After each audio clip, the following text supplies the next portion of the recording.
একটু সাবধানে চলাফেরা করতে হয় মা। মা কাকে কি বলছো? উনি হবে সাবধান। থ্যাংক ইউ আন্টি, আজকে আসি। আরে কি বলো, আমি রান্না করেছি, তুমি একটু খাওয়া দাওয়া করে যাও মা। না না আন্টি, আমার একটু কাজ আছে। আচ্ছা ঠিক আছে। নয়ন, তুই ওকে তোর বাইকে করে বাসায় পৌঁছে দিয়ে আয়। না না, কোনো দরকার নেই, আমি একাই যেতে পারবো। আমি তো তোমার মায়ের মতোই মা, আর কোনো মাই চায় না তার সন্তানের কোনো ক্ষতি হোক। ঠিক আছে মা, চলো, মায়ের আদেশ মানতেই হবে। কি ব্যাপার, গাড়ি থামালেন কেন? ওই যে দুটো ছেলে দেখছো, ওরা আমার কলিজার বন্ধু, কিন্তু খুবই খাটাস। ওদের সামনে আমি যদি ভাবনা নেই তাহলে তো আমার মানিজ্জত কিছুই থাকবে। তুমি শুধু আমার সাথে ওই পর্যন্ত যাবে, চুপচাপ দাঁড়িয়ে থাকবে, তোমাকে কিচ্ছু বলতে হবে। পারবো না। কেন এমন করছো? আমি তোমাকে কত সাপোর্ট দিচ্ছি, তুমি আমার জন্য এতটুকু করতে পারবে না? আপনি আমাকে কি সাপোর্ট দিচ্ছেন? আর আপনাকে সাপোর্ট দিতে বলেছে কে শুনি? আচ্ছা ঠিক আছে, আমি তোমাকে কোনো সাপোর্ট দেইনি, প্লিজ চলো। আমি তো মারাই যাব, ছেলেটার শেষ ইচ্ছে না হয় পূরণ করে দিয়ে যাই। চলুন। মেয়েটা তো সুন্দরী, ওর সাথে কি করে? কি খবর রানা? কি খবর বল্টু? এখন রাস্তায় দাঁড়িয়ে দাঁড়িয়ে চা খাচ্ছি, আর তোদের ভাই দেখ কত জায়গা থেকে ঘুরে আসলাম। আর সাথে কে দেখেছিস? সালাম দে। আসসালামু আলাইকুম। তোদের ভাবি হয়। ভাবি আপনার হাতে কি হয়েছে? তোরা কি আবাল? আরে রোমিও জুলিয়েটের মতো আমাকে পিছন থেকে ধরছিল, হঠাৎ করে স্লাইড লো একটু পড়ে যায়, এই হাতে ব্যথা পেয়েছে। তাহলে চলুন, দেরি না করে আমরা যাই। ঠিক আছে তোরা থাক, একটু বেশি ভাব নিয়ে ফেলেছ। তুমি কিছু মনে করোনি তো? আপনার ভাব নেওয়া শেষ হলে আমাকে একটু পৌঁছে দিন কোথায়? রেল লাইনে। Rail line? আমি আরেকবার চেষ্টা করতে চাই। তুমি সুইসাইড করতে যাচ্ছ? তখন থেকে তোমার আচরণ আমার সন্দেহজনক মনে হচ্ছিল। হ্যাঁ। কেন এত সুন্দর একটা জীবন তুমি ধ্বংস করতে যাচ্ছ? হাসপাতালে কত মানুষ বাঁচার জন্য লড়াই করছে, আর তুমি সুইসাইড করবে? বাসটা আমিও চেয়েছিলাম, খুব স্বপ্ন দেখেছিলাম নোমানের সাথে সারাটা জীবন পার করে দিত। নোমানকে তোমার বয়ফ্রেন্ড নাকি হাজবেন্ড? না, আমার বয়ফ্রেন্ড সাথে আমার বিয়ে ঠিক হয়েছিল। আসলে ও সম্পর্কে আমার কাজিন হয়। সবকিছু না খুব সুন্দর হচ্ছিল। আমরা দুজন শপিং করতে গিয়েছিলাম, বিয়ের শপিং। হঠাৎ অ্যাক্সিডেন্টে নোমান মারা যায়, আর অথচ আমি বেঁচে যাই। আমার জীবনটা কেমন এলোমেলো হয়ে গেল। বুঝতে পেরেছি, চলো আমার সাথে। কোথায়? গেলেই বুঝতে পারবে। সে কোথায় যাবে জানো? কোথায়? সুইসাইড করতে। এত সুন্দর একটা জীবন নিজের হাতে নষ্ট করতে যাচ্ছে। আর কখনো এরকম পাপের কথা মুখেও আনবে না। আম সরি। শোনো ফারিয়া, সেদিন যদি তোমার অ্যাক্সিডেন্ট হতো তাহলে তুমি কোথায় থাকতে? কবরে থাকতে। তুমি বেঁচে আছো মানে আল্লাহ তোমাকে বাঁচিয়ে রেখেছে, বুঝতে পেরেছো? তুমি না কয়েকটা দিন আমার সাথে থাকো, পৃথিবীটা আবার নতুন করে ভালো লাগবে। এসো। মা কিন্তু নরম মনের মানুষ, কিছু মনে করবে না। আরে বলো। আন্টি, আমি কি বলবো, আমি তো কিছুই বুঝতে পারছি না। মা ও বলছিল ও আমাকে ভালোবেসে ফেলেছে। কি? না মানে আর আমিও বলে দিয়েছি মায়ের পারমিশন ছাড়া আমি কিছু করতে পারবো না। উনি বানিয়ে বানিয়ে মিথ্যা কথা বলছে, আমি এরকম কিছুই বলিনি। তো ভয় পাচ্ছ কেন? মা তুমি কি চাও আমি ওকে বিয়ে করি? অবশ্যই মেনে নেব। ওকে আমি যেদিন প্রথম দেখেছি সেদিনই আমার খুব ভালো লেগেছে। Happy birthday dear Fariha, birthday to you. কি ব্যাপার, তোমার মন খারাপ কেন? তুমি খুশি হওনি? আমি অনেক খুশি হয়েছি, কিন্তু সত্যি কথা বলতে নোমান চলে যাওয়ার পর না আমার জীবন থেকে সব সুখ চলে গেছে। আমার এখন আর বাঁচতে ইচ্ছা করে না। চেনে তো কি হয়েছে, সে কিন্তু ঠিকই উপর থেকে তার ভালোবাসা মানুষকে দেখছে। সুতরাং তোমাকেও হাসি খুশি থাকতে, তাহলেই সে খুশি হবে। তার চেয়ে সুখী মানুষ হয়েই এই পৃথিবীতে বেঁচে থাকা। তোমার বৌমার চেয়ে আমি অনেক ভালো রান্না করতে পারবো। আন্টি, আপনি আমাকে দেন না, আমি সাহায্য করি। না না, আমি তো কাজ করছি, তোমার কোনো কাজ করতে হবে না। আপনি যে কি কাজ করছেন সেটা তো বুঝতেই পারছি, হেলমেট পরে এভাবে পেঁয়াজ কাটছে। আন্টি, আপনি আমাকে দেন না, আমি সাহায্য করি। না না মা, তোমার কিছু করতে হবে না। এই কাজটা কমপ্লিট করো, আমি যে ডিমবাজি করছি। আন্টি, আমাকে দেন না, আমি করে দিই। সামান্য ডিম ভাজি করতে পারে না, সে নাকি তার বউকে পায়ের উপর পা তুলে খাও। শোনো, আমি সবকিছুই পারি। আপনি যে কি পারেন সেটা বুঝতেই পারেন। এভাবে হেলমেট পরে আপনি পেঁয়াজ কাটলেন, মরিচ ডিম ভাজতে গিয়ে কড়িয়া তেল দিতে গিয়ে তেলের ছিটাও খেলেন। দেন দেন, আমি করে দিচ্ছি। তোমার কিচ্ছু রান্না করতে হবে না, তুমি তো আমাদের মেহমান, তুমি কেন রান্না করবে? মেহমান হয়েছে তো কি হয়েছে, আমি কি করতে পারি না? সরেন, আমি করে দিচ্ছি।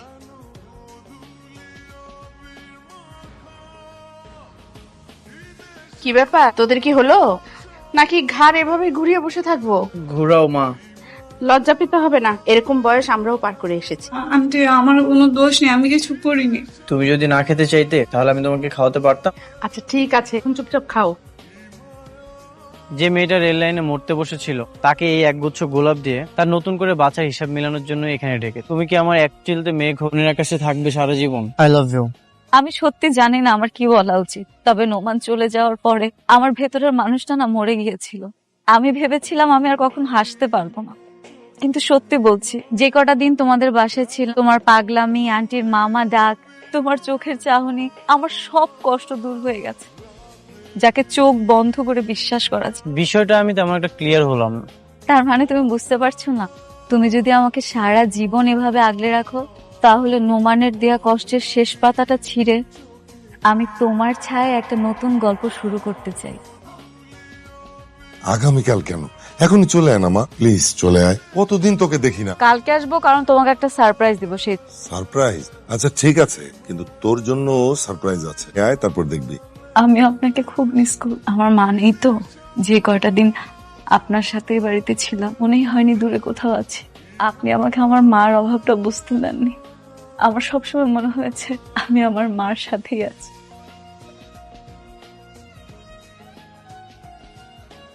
নোমান, তুমি? আপনি বোধহয় নয়ন। আঙ্কেল আপনার কথা আমাকে সব বলেছে। ফারিয়া, নয়নকে নিয়ে ভিতরে আয়। দরজায় দাঁড়িয়ে কথা বলিস না। আয়। আঙ্কেল ডাকছে। ফেরার সম্ভাবনা খুবই কম। তখন আমরাও ধরে নিয়েছিলাম যে ও বোধহয় আর ফিরবে না। ফারিয়ার কথা চিন্তা করে ফারিয়াকে মানসিকভাবে প্রস্তুত করার জন্য আমরা বললাম যে নোমান মারা গেছে। আমি এখন খুব তাড়াতাড়ি ওদের দুজনের বিয়েটা দিয়ে দিচ্ছি। হ্যাঁ সত্যি মীরা, নোমান ভাইকে দেখে খুব ভালো লাগছে। আর কিছু বলবে না? না, কিছুই বলবো না। তোমার তো আজ অনেক খুশির দিন, তোমাকে আমি আমানত হিসেবে আগলে রেখেছিলাম। ফারিয়া তো আজকে অনেক খুশি, খুশিতেই কান্নাকাটি করছে। যে মৃত মানুষটার জন্য তুমি একদিন মরতে বসেছিলে, তাকে জীবিত অবস্থায় ফেরত দিয়েছে। আর যে জীবিত মানুষটা তোমাকে নতুন করে বাঁচার পথ দেখালো, নিয়তি দেখো, তাকে জীবিত অবস্থায় জ্যান্ত লাশ বানিয়ে দিয়েছে। তুমি ভেবো না আমি অপরাধ বোধে ভুগছি। তোমার সাথে আমার কাটানো সুন্দর মুহূর্তগুলো স্মৃতি হয়ে থাকবে। দুঃস্বপ্ন ভেবে ভুলে যা। যতক্ষণ মন খারাপ করে থাকবি, কষ্ট ততই বাড়বে। আর সবকিছু কেমন জানি ওলটপালট হয়ে গেল। যাকে নিয়ে গতকালকে ভালোবাসার স্বপ্ন দেখলাম, আজ তাকে ভুলে যাওয়ার জন্য যুদ্ধ করছি। মনের জানালাটা অনেক বড় করে খুলে রাখ বাবা। দুজনের মধ্যে একটা সম্পর্ক ছিল, এটা তুমি ভুলে যাও প্লিজ। এটা আমাদের মাঝখানে গোপন। তুমি না কিছুক্ষণ আগে আমাকে প্রমিস করলে, সবকিছু ভুলে গেছো? কি করবো বলো, আমি যে পরিস্থিতির শিকার। হ্যালো? ঘুমিয়ে পড়েছো? না, বলো। তুমি তো জানোই আমার আর নোমানের বিয়ে আগেই ঠিক করা ছিল। এখন যেহেতু নোমান সুস্থ, সেই জন্য বাবার দেরি করতে চাচ্ছেন। বিয়েটা যেহেতু ঠিক হয়ে গেছে, তাড়াতাড়ি করে নেওয়াই ভালো। আগামীকাল সকালে আমার বিয়ে। কাল সকালে নাকি ওর বিয়ে? চিরকালের জন্য চলে যাচ্ছে। ছোটবেলায় যখন বাবা মারা গেল, কখনোই আমাকে কষ্টে রাখোনি। এখন আমার এত কষ্ট হচ্ছে, আমি না বলে বোঝাতে পারবো না। দোয়া করো মা, যেন ফারিয়াকে অন্যের হতে দেখে আমার কষ্ট কম হয়। আমি খুব খুশি হয়েছি। আন্টি কই? আন্টিকে নিয়ে আসুনি? আম্মুকে আসতে বলিনি। আন্টিকে নিয়ে আসতে পারতে। তোমাকে অনেক সুন্দর লাগছে। Thank you. একটা কথা বলি? বলো। তোর মন খারাপ হচ্ছে না? না।